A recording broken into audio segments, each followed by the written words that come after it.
Chris Gonzalez, ladies and gentlemen.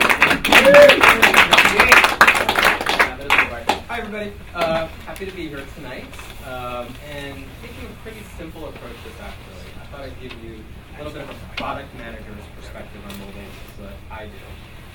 As Chris mentioned, I am currently at Gilt Group, and I'm a little curious, how many people know Gilt?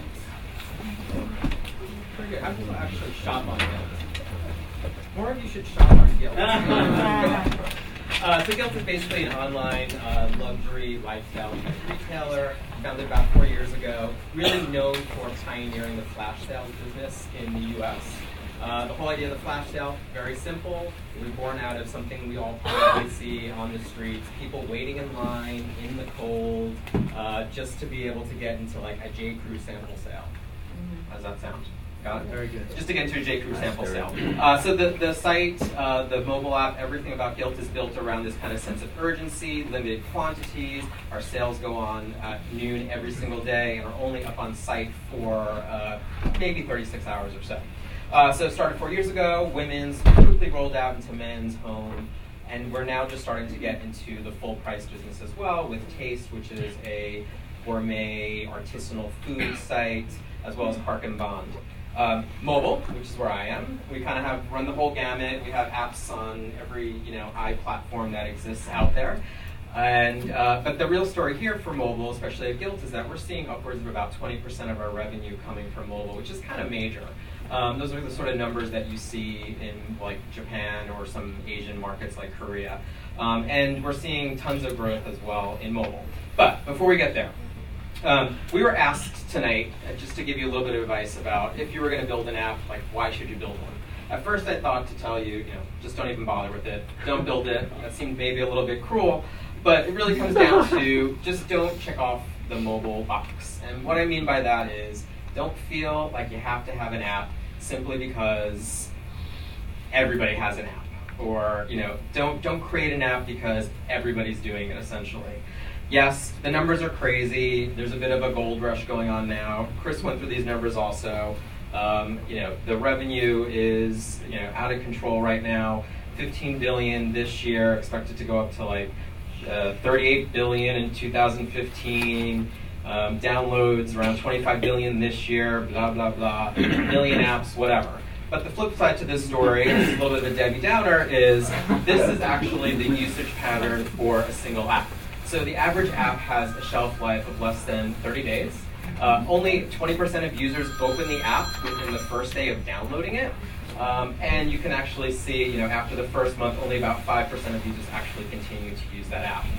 This may be fine if you want to create an app that has one-time use. Maybe you have some sort of a promotion going on. I don't know, but most of us want to create a longer-lasting application. What was that last? What was the last fact? Only 25% are downloaded more than 100 times. Oh yeah, only 25% of apps are downloaded more than 100 times. Wow. So 25% of the apps in the App Store, less than 100 people actually get to see them. So app gold rush on one side of the coin, on the other side of the coin, there's a whole lot of garbage happening out there. So this is a product manager's perspective. Think about your user first. And I really wanted to kind of boil it down to this because I think this is what we're all doing, no matter what medium you're working in. Why does a user want to look at this video? Why would they want to spend a half hour with this? Why would they download this app? Why should they take those 5 minutes out of their precious time every single day to use my application? And again, tonight, we'll get through this in the panel. We've heard a lot of this already. It's very easy to get all caught up in numbers and stats and HTML5 and Android and the latest device coming out. And yes, execution is really important, and execution is not easy, but it's harder to come up with a reason for a user to actually use your app every single day. So this is sort of the credo of a product manager, and I don't take credit for this. This is Marty Kagan from the Silicon Valley Product Group. You want to create a product that is three things, really. Valuable, useful, feasible. So valuable. What is this bringing to a user's life? What is the problem that you're trying to solve? What is the desire you're trying to fulfill in their life? Why would they use your app at all? It should be usable. this is a pretty important question, actually. Why is this a mobile app at all? Why should this even exist on a phone? Why would I want to look at it on a 3-inch device? You were talking about this a little bit before also, but the use case for an iPad is also very different from a phone. iPads tend to be more at home. They tend to be used at night. Phones tend to be on the go. Why would you choose either one of these particular platforms for your application? And you can even get even simpler than that for usability. What's like the one thing you want a user to do?